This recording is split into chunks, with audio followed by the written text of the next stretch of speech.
This happened over a decade ago when I was 12 years old. I live in a small town in Oklahoma, and in my neighborhood the houses are fairly spread apart, separated by woods. It was a school day, so my grandma picked me up from school and brought me home. This was the first year that I got dropped off at my house alone. Before this, I would just go to my grandma's house after school. I would get dropped off at around 3 p.m. and my parents would be home around 4:30, so not that big of a deal. Today, for some reason, my dad wasn't going to be home until later, around 7, and my mom, a teacher, wouldn't be home until around 8 because she had parent-teacher conferences at the school. This happened in early fall, so it wouldn't even be that dark until like 8:30. I did what I usually did when I got home. I ran upstairs, got on my Xbox 360, and played Minecraft with my friends. Today, it was just me and my friend Seth. I was playing for about 2 hours when I heard a car door shut in my driveway. No one should have been there until like 7 p.m. My house is set up so that my upstairs has windows that look over my driveway. So with my mic on and controller in hand, I went to the window to see who it was. Maybe my dad got home earlier than expected. I looked outside. It was a red truck. Nobody that I know drives a red truck. The person pulled into the middle of the driveway sideways, like he owned the place. When I looked out the window, I saw a man with a hat, wearing a big camo hoodie and jeans. It was September, so no one should have been wearing a big hoodie and jeans in Oklahoma. By the time I looked, he was already almost out of view, going up my walkway to my front door. I thought maybe it was one of my dad's friends or somebody my dad hired to do something, but he would usually tell me if someone was going to be coming over. Soon after, I hear a knock at the door, then another. I go to my other window that has a better view of the walkway up to my front door. I see the guy walking back down the walkway. I switch and go back to looking through the windows overlooking my driveway. I'm relaying all of this to Seth, still with my mic on. I tell Seth that he's walking back to his truck now. Instead, he walks past his truck and tries to open my garage side door. At this point, my heart sinks. I tell Seth that this guy just tried to get into my house. Mind you, it is literally broad daylight at like 5 p.m. Luckily, it was locked because sometimes we forget to lock it. After he tried the door, he started walking to my back patio. I dropped my headset and I quietly ran downstairs to see what he is doing. I get downstairs and stand behind the wall so I'm not visible from the back door or living room windows. I just listen. I hear him try to open the door. Then I hear a thud. It sounded like he dropped a brick on the ground or something.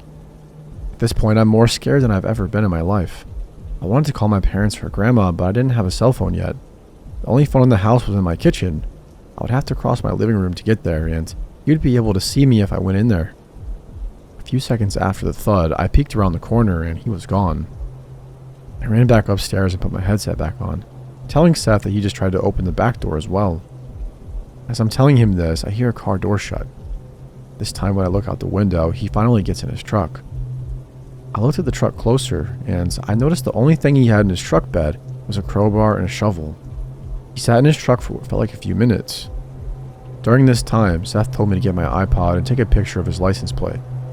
He was parked where I couldn't see him. Then he drove backwards out of my driveway and down the road. A few minutes after he was confirmed gone, I went downstairs to see what the thud could have been. I get to the back door and see that the doormat was moved. Both big plant pots had been moved as well. He was looking for a key. We have a hidden key back there too. The key to the back door was under one of the smaller plant pots on a ledge near the door, not the bigger ones that he had checked under. I went to the front porch and all the pots looked like they had been moved too. I don't know what I would have done if he was able to find the key or if he just broke in. After he left, I called my dad and told him what happened. When my dad got home, he had a cop come over and I told him what happened and gave him a description. The guy never came back.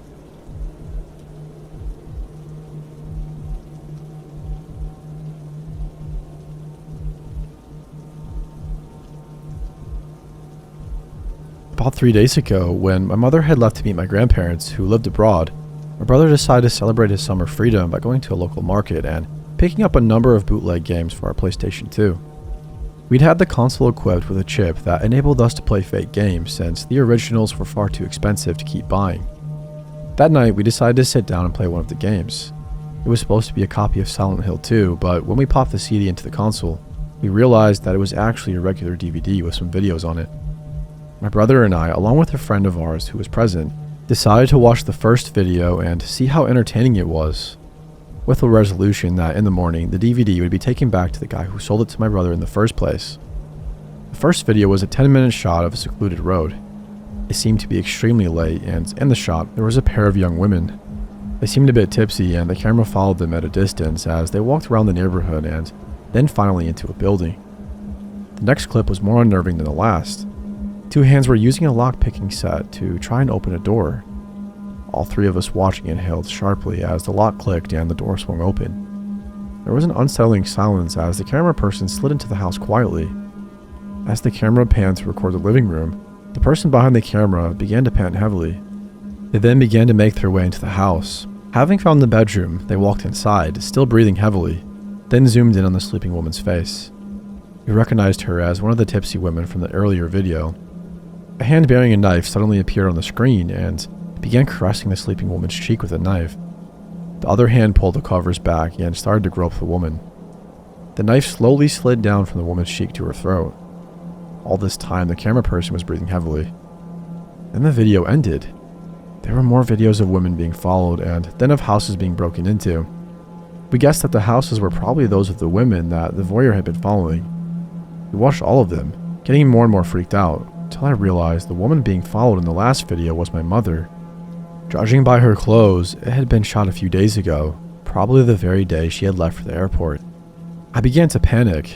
There was still lots of space on the DVD, which meant that if the voyeur had broken into my house, the evidence would have been on the disc. My mother had been gone for only 2 days, and I was so shaken that I asked my brother's friends if my brother and I could stay at his house. He readily agreed. The next morning, the three of us returned to my apartment filled with apprehension. The lock did not appear to have been tampered with, and I had to unlock the door to enter. The house looked exactly as we had left it last night, scattered crisp packets and all. I was about to heave a sigh of relief before I saw the message above my bed. In what appeared to be blood, somebody had written in capital letters, "It pains me that both the ladies of this house have denied me an audience. It pains me so much that I bleed." I called the police immediately, but upon arrival, they concluded that the blood was some scarlet nail polish that had been taken from my dresser and tried to brush it off as a prank played on me by my brother and his friends. "Boys will be boys," said the female officer to me before she left. But I was so disturbed that I decided to stay at my brother's friend's house till my mother got home. However, I decided to take the DVD with me as proof and to set up an old laptop in my bedroom that had a webcam, linking it to my personal laptop with Log Me In so I could see if anyone broke in again. Log Me In lets me remotely access any laptop I sync with my regular laptop. I can see the desktop of that computer and use any other programs, including the webcam. This evening, as I was accessing my laptop and watching the webcam feed, I saw a shadow on one of the walls. Then a new window popped up, indicating that somebody was using the laptop simultaneously and had inserted a flash drive into one of the USB ports. I tried to shut the laptop down, but the other person using it opened Windows Explorer to play a movie file on the flash drive. The video was of me walking from my house into my brother's friend's bungalow with my luggage. All of a sudden, the video player was minimized, and in the webcam feed, I could see another message beneath the first one above my head. It read, "You dare to keep what is mine? I shall come to claim something of yours in exchange. You will bleed like me." Tonight, my brother's friend's parents are out at a dinner party. I can hear the front door clicking open, which is strange because my brother and his friend are sound asleep on the second floor of the bungalow. Edit. I have locked myself in an upstairs bedroom with my brother and his friend. The psycho is in my room. I can hear his shuffling. He's cut the phone lines, but we've called the police using my brother's cell phone. I have the DVD with me. I don't know if I should just throw it away. I feel like the police should see it, but then we get caught for buying the counterfeit games. What the heck should I do? Second edit.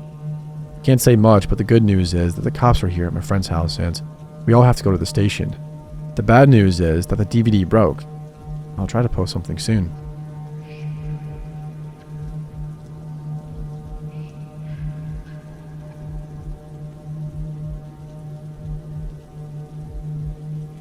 I was 16 when this happened.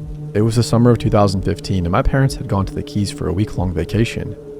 We lived just outside of Tampa in a quiet suburban neighborhood where every driveway looked the same. Palm trees out front, stucco walls, and lawns that always smelled faintly of cut grass and rain. They left early on a Thursday morning. I remember because my dad made a joke about me holding down the fort and my mom told me not to invite anybody over. I wasn't planning to anyway. It was just going to be me and my dog Max, a 90-pound golden retriever who was more like a brother than a pet. That first day was fine. I played Xbox, ate junk food, took Max on a long walk, and fell asleep watching YouTube. The weird part didn't start until the second night. It was close to midnight. I was on the couch scrolling through Reddit when Max lifted his head and gave this low growl. Not a bark, just that deep rumbling sound that dogs make when they're unsure about something. At first I figured it was the rain. Florida storms roll in all the time and the thunder sometimes shakes the windows. But when I muted the TV, I realized it wasn't thunder. It was a tapping sound. Not a knock exactly, more like somebody brushing their fingers against the door. I froze. I told myself it could have been the wind hitting the screen door, or maybe a frog. We got big ones that sometimes jumped on the glass at night. But Max was staring directly at the door now, ears pointed, muscles stiff. I stood up, heart thudding, and peeked through the blinds. The porch light was on. Nothing. No car in the driveway and no movement. But still, something felt wrong. I double-checked the locks on the front and back doors, shut every window, and went back to the couch. Max stayed alert for another 10 minutes before finally laying his head back down. I didn't realize it then, but that was just the beginning. The next day was hot, mid-90s, humid, the kind of air that sticks to your skin. I spent the afternoon throwing a ball with Max in the backyard, but I couldn't shake the feeling from last night. Around 3 p.m., I noticed the side gate was open. My dad always kept it padlocked. He was obsessed with security. I walked over and saw the latch was bent, like somebody had pried it with a screwdriver or something. That's when the chill hit me. I called my parents right away. My dad told me it was probably just the landscapers who forgot to close it. Don't stress, he said. Just keep the dog inside and lock up at night. That's what I did. When the night came, I made sure every door was locked, curtains were closed, and lights off, except for one lamp in the living room. Max laying beside the couch, half asleep but twitching his ears every few seconds. Around 1 a.m. I heard it again. A tapping sound, but this time it wasn't the front door. It came from the sliding glass door that led to the backyard. The sound was softer than before, like somebody was running a fingernail across the glass. Max exploded into barking, the kind that rattles your chest. I jumped up, grabbed my phone, and flicked on the porch light. For a split second, just a flash, I saw somebody dart away from the door. Shape. A man. Couldn't see his face, but I caught a white t-shirt, dark shorts, and a glint. Maybe a flashlight. My stomach dropped.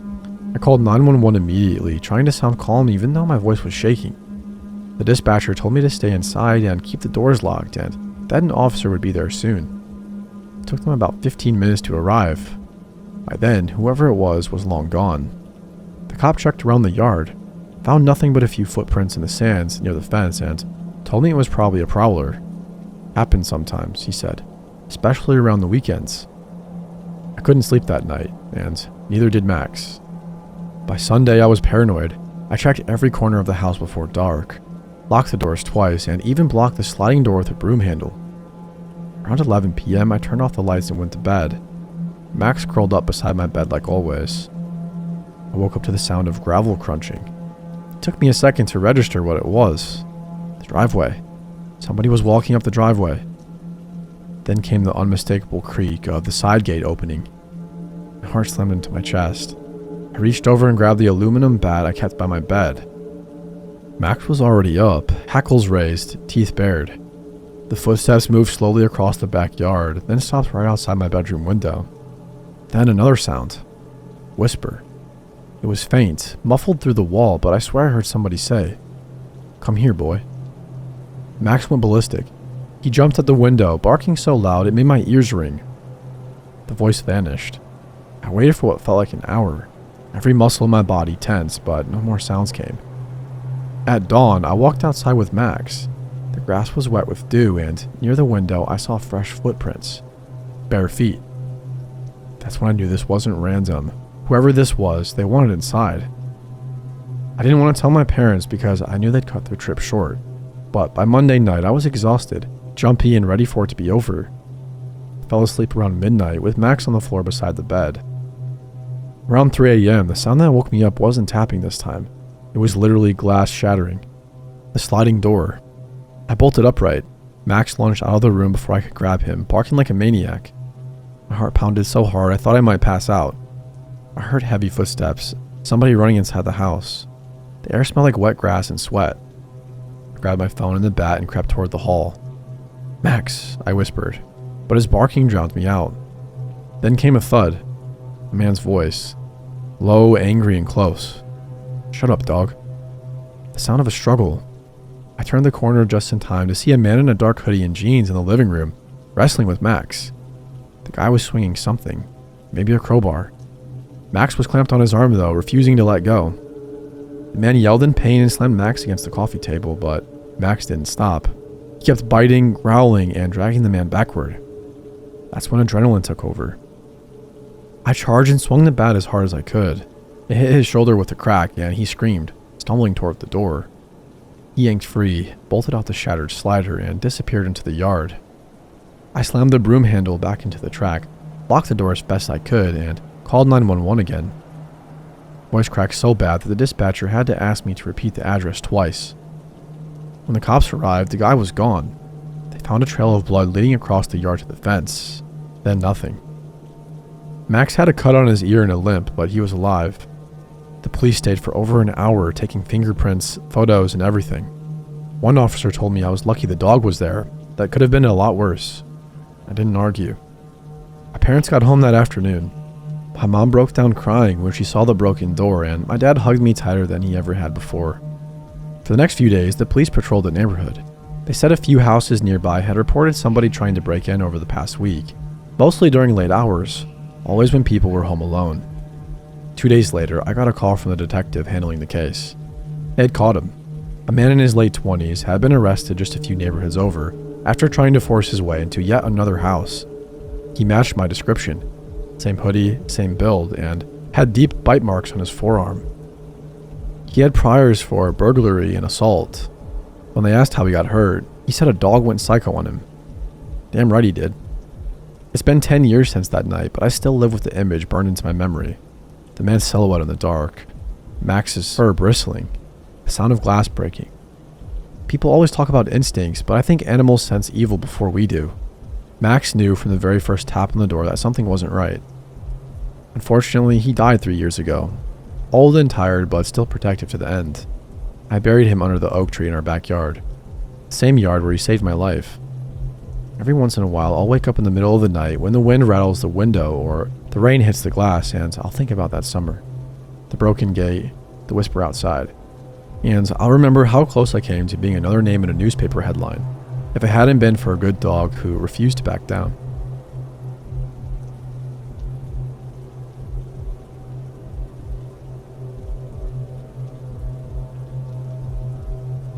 My mom was on her routine night shift at the hospital, and I knew I wouldn't see her till the next morning, probably in a deep sleep or her bed, likely still in her uniform. I always made her breakfast before I would leave for school in the morning so she could wake up to a nice meal. I use the word nice loosely. It's the best I could do considering I'm 16 and failed my home economics class last year. But my mom never minded the toast, scrambled eggs, and turkey bacon platter left on her nightstand. We had said our goodbyes around 10:15, and I got myself comfortable on the couch with my dog to watch some TV. I turned the lights off over us to set the scene and make it feel more immersive. I had gotten through one Dateline episode when I decided that I could enjoy the experience a little more if I grabbed my bong. So I went upstairs and down the long narrow hallway that led to my wing of the house. I was the only occupied room on this side of the house. The other rooms were my dad's old office and the guest room, though that room hasn't had a guest in it for years. Ever since my dad's passing, my mom and I haven't wanted to host other people here. Instead, it hosts the overload of clutter I find at the end of every school year. Clothes that I no longer want and plan on selling or donating. Paintings I worked months on but never hung up, and other miscellaneous items that aren't used but can't seem to be let go of either. I opened my bedroom door and grabbed the piece off my nightstand. It was almost a sculpture rather than the cheesy bong you might imagine when thinking of a stoner. It was about 16 inches tall and made completely out of this blue hand-blown glass that resembled the color the ocean looks after a series of rough waves. The glass swirled in an upward motion towards the mouthpiece that made it look like it was water frozen in time. My favorite feature of this prized possession is its ability to glow in the dark. After letting it sit in the sun for a bit, flecks in the glass would glow a bright green at night. I walked back down the hallway with it. then back down the stairs until I was sitting down on the couch next to my dog, Pepe. He was sound asleep as I started to grind up the green sticky plant matter, which was genuinely what the name was, plant matter. It was this new strain I had just bought from my regular plug from the next town over.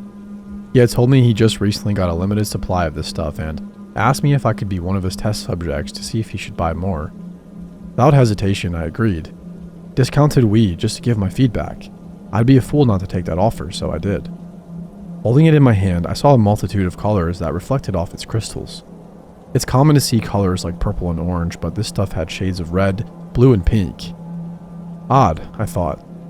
But I was taken over by more intrigue than suspicion, so I continued to put some in the bowl and pack it down with my lighter.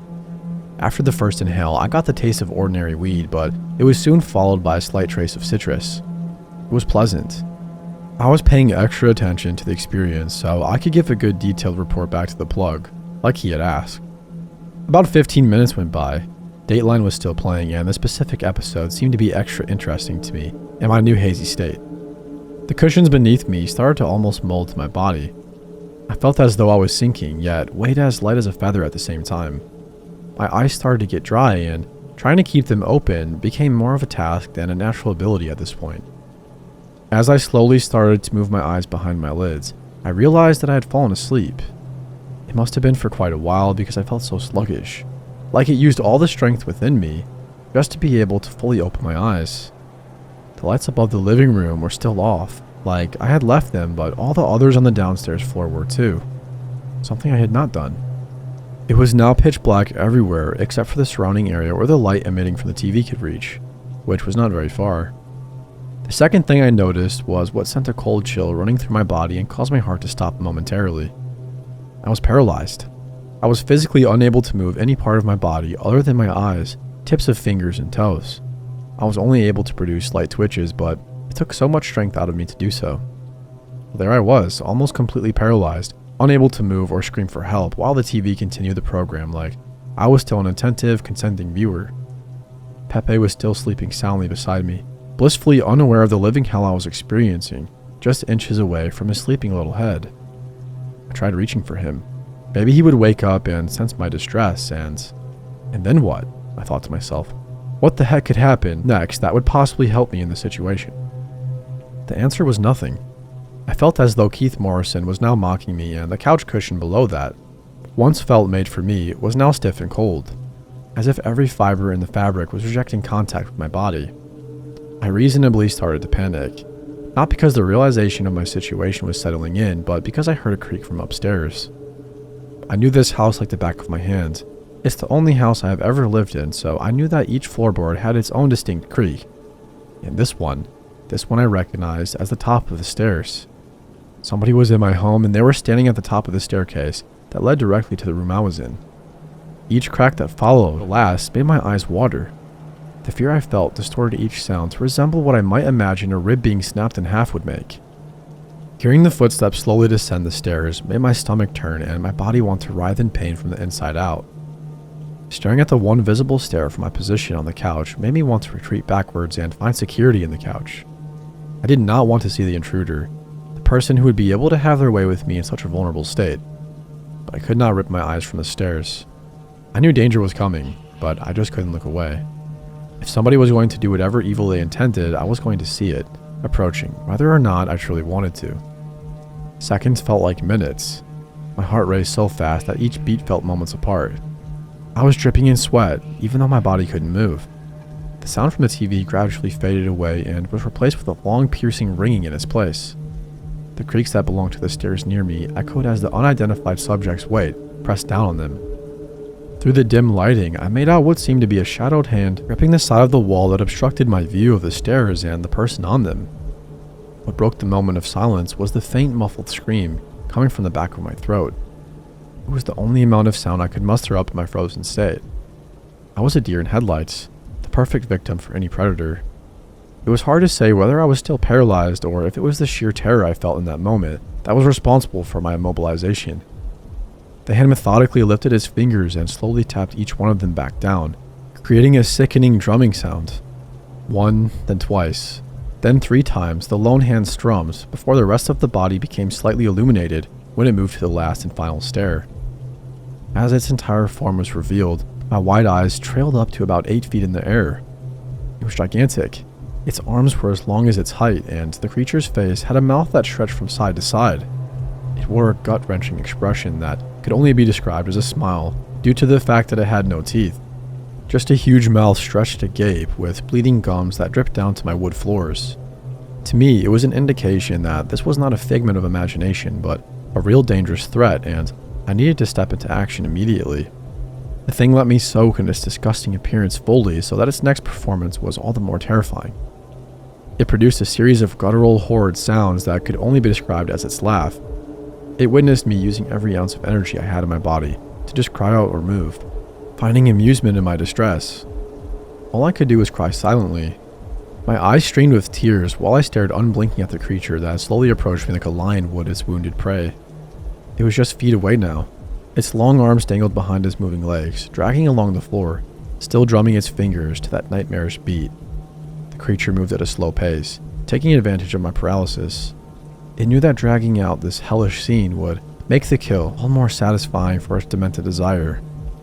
At this short distance, I was able to see its face fully illuminated now, and it was awful.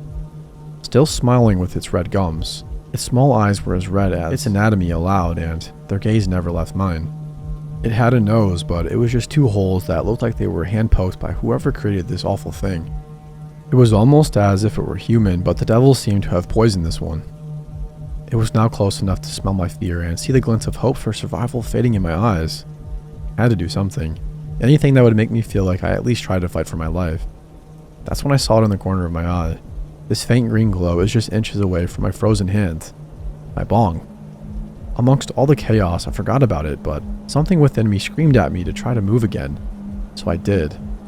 I focused all of my energy toward moving my hand to grab my newly chosen weapon, and by luck only created by a miracle, it worked. I was able to grab it, and within moments, I had swung the thick glass over the creature's head, again and again and again. Its blood wasn't red like the color dripping from its toothless smile. Instead, it was dark black. The tar-like goo was everywhere. I felt it hit my face and go into my mouth. I saw it cover the couch, floors, and walls. The scene was brutal. The once terrifying creature was now smashed and bent into a multitude of ways, now left somewhere between the state of solid and liquid. Its face was no longer distinguishable from the other battered parts of its body, and I smiled. I smiled now that the thing no longer had his. I stood over its body with a mix of shock, adrenaline, and morbid joy that I would have almost laughed if it were not for my intense panting. I could not stop breathing, gasping for air as a rush of blood flowed to my brain. I awoke to the comforting feeling of bed sheets and a pillow under my head. The relief that this was all a dream showered over my body as I slowly opened my eyes and went to stretch my limbs. But I couldn't. My arms were prevented from moving further than at my hips. The sound of metal hitting against itself brought my attention to the handcuffs around my wrists that were connected to the bed's rails. Then, the slow and continuous beeping that was once hidden in the background got drawn forward as I began to scan my surroundings. I was in a hospital room, still covered in that sticky metallic-smelling substance. Though it was not a deep black like I previously witnessed, but crimson red. The unfamiliar voice of a man brought me to the present and out of the fog. "Miss," the officer started, in a low and careful tone. "Do you remember anything from last night?" The question made my face turn to an almost offended expression after a second of recollection. Of course I did. I don't think I will ever be able to scratch that disgusting smile out of my memory. The immense fear I felt can still be there if I just close my eyes. Yes, it was the first time I heard my own voice in hours. There was this thing. The officer gave an unassumed look to his colleague as he let out a deep breath and laid a stack of images on my lap. My mother lay violently killed on our living room floor.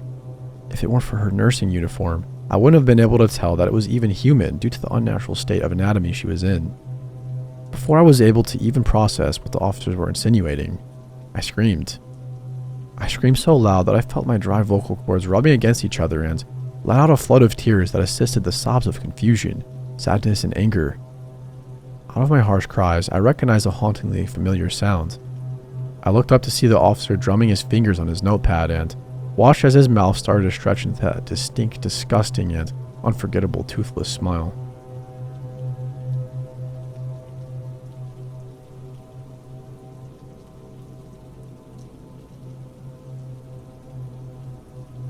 This happened last summer when I was 19.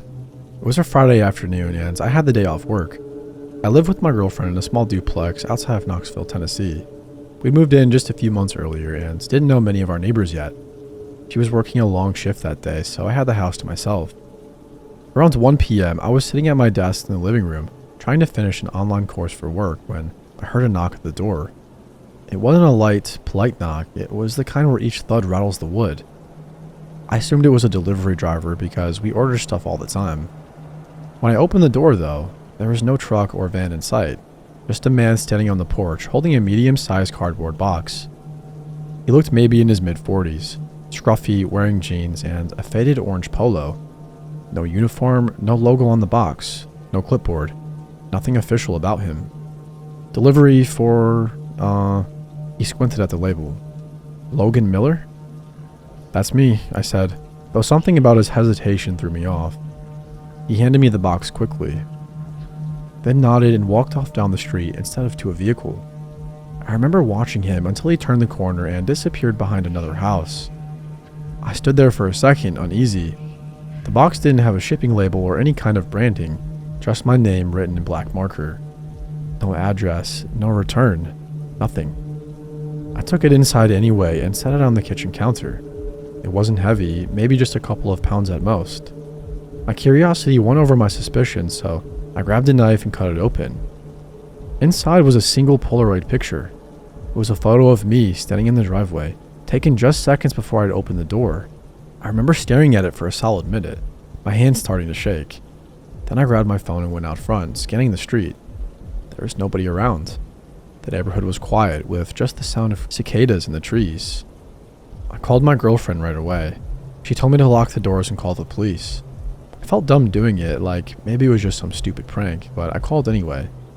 The officer who came by looked at the photo, looked around the porch, and basically told me the same thing. Probably a prank.